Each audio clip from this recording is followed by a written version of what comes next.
So there the cage match starts they have a jump start at the door where Drew jumps him and they fight on the floor.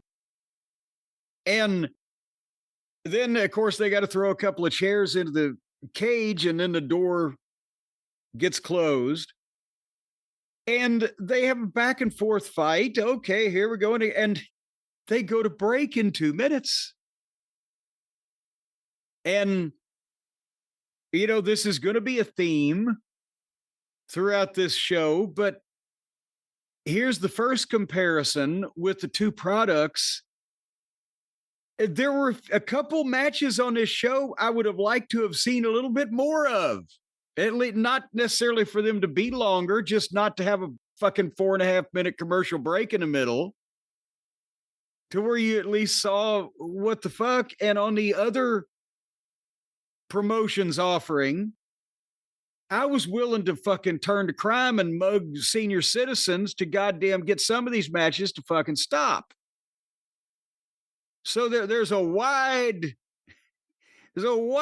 gap in between the two there that somebody could certainly fill that hole. But when they came back, after the break, they're kind of already going into their fucking, their finish. Priest made a comeback, and Priest again was climbing to the top. He was obviously trying to escape. And here's where, and I don't know why Jesse wasn't picking up on this yet, but also, what the fuck? The babyface is trying to get away from the heel. This doesn't, no, you don't want to see Priest try to fucking get out.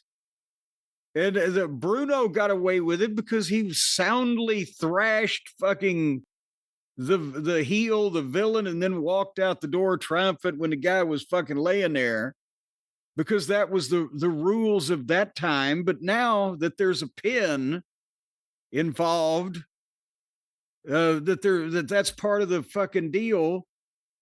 And especially if you haven't convincingly beat the fuck out of the guy first. I'll get to that in a minute. Drew superplexed Priest off the top of the cage, which basically the way they did it that way is because Priest was the one that wanted to take the superplex. And Drew was the one that said, okay, I'll give it. But I wrote, who's the baby face? And then, they had the big 1-2 and some false finishes, and Drew beat the shit out of Priest with a chair. And then Priest came back with a chair.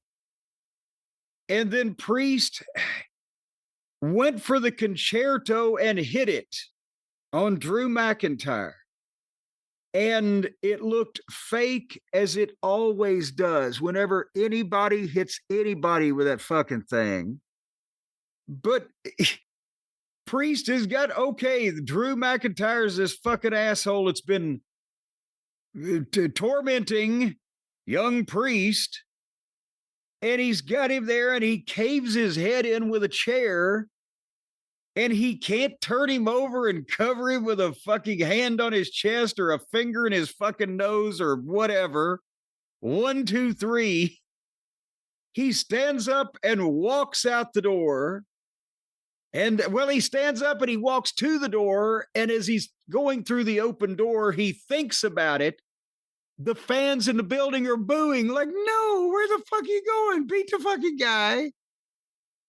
And he thinks about it, and then he steps down and wins.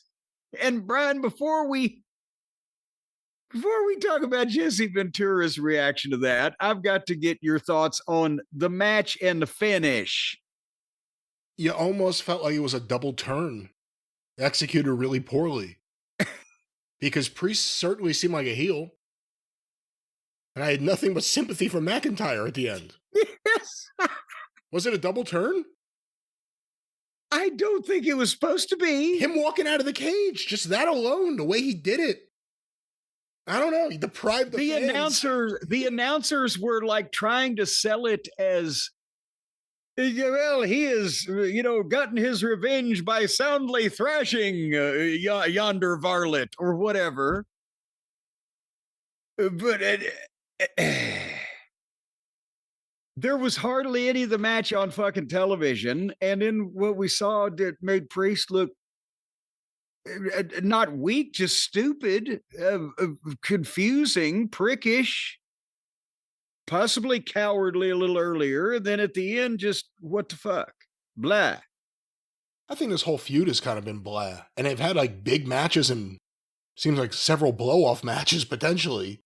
They've been a part of several multi-man matches, but Drew McIntyre is a star. Why would you do it?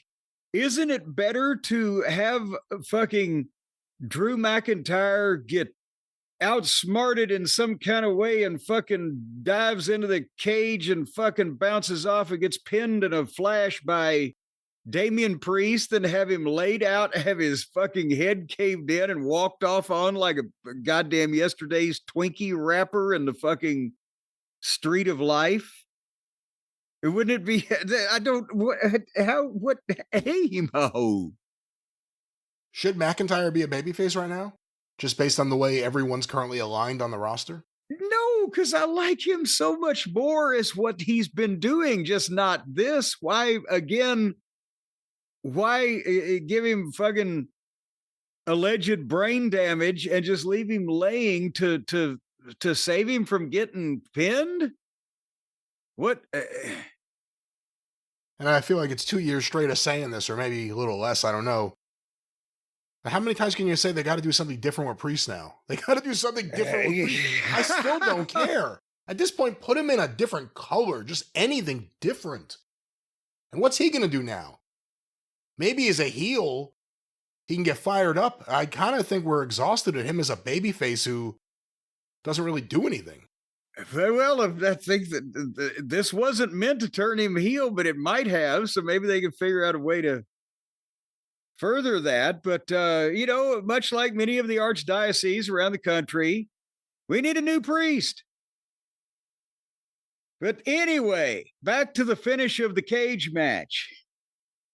Jesse Ventura watched Damian Priest walk out at Boom and the bell ring, and it was like aliens from another world had landed. What the fuck? If he could have said fuck, how do you win? This is a quote. I wrote it down. How do you win it going out the door?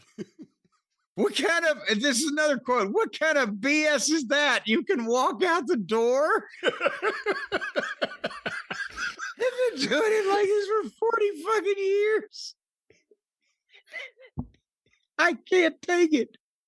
And he wouldn't get off it.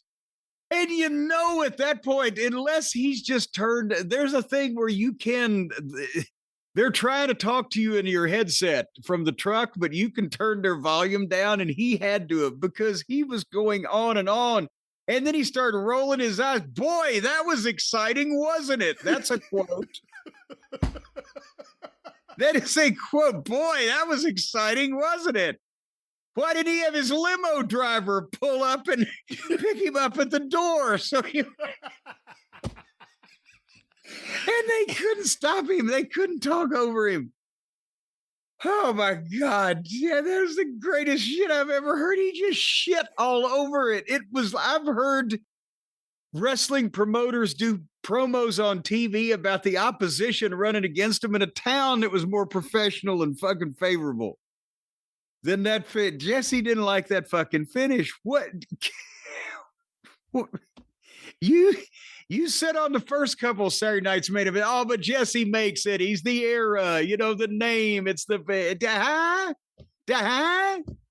Do we need to maybe ask Jesse to watch at home next time?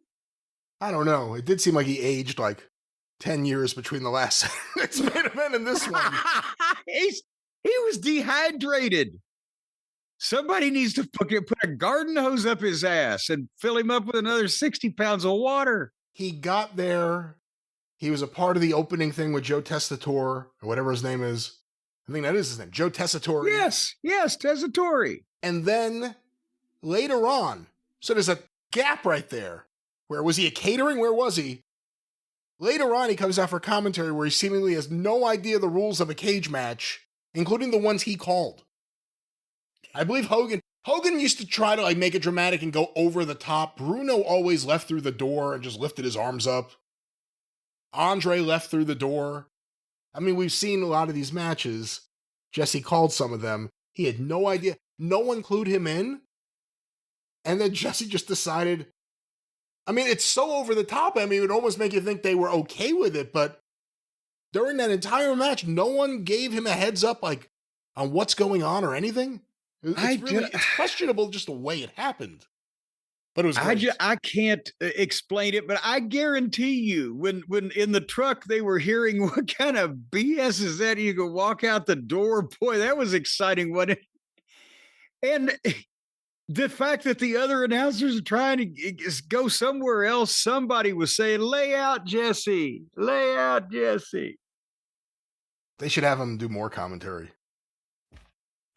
The voice of the fans. He tells it like it is. This is BS. It would have been great if he asked for a refund. You should give the fans back their money. Ixnay on the fund, Ray. Listen, Jesse, you succeeded in running Hogan away, but now we got to let you go. Anyway, but the problem, okay, here was my summation of this in the notes. There wasn't 10 minutes of the match on the air. It was a rotten finish. It switched Priest heel and they beat Drew McIntyre. Well, holy shit. But that was in the middle of the show. We wanted to lead with that because of Jesse's absolute astonishment and gobsmackery that they would allow such a thing to happen in one of their matches on the program that a company he's been associated with on and off for 45 fucking years. They should have had him on every match on this show. Oh, good Lord.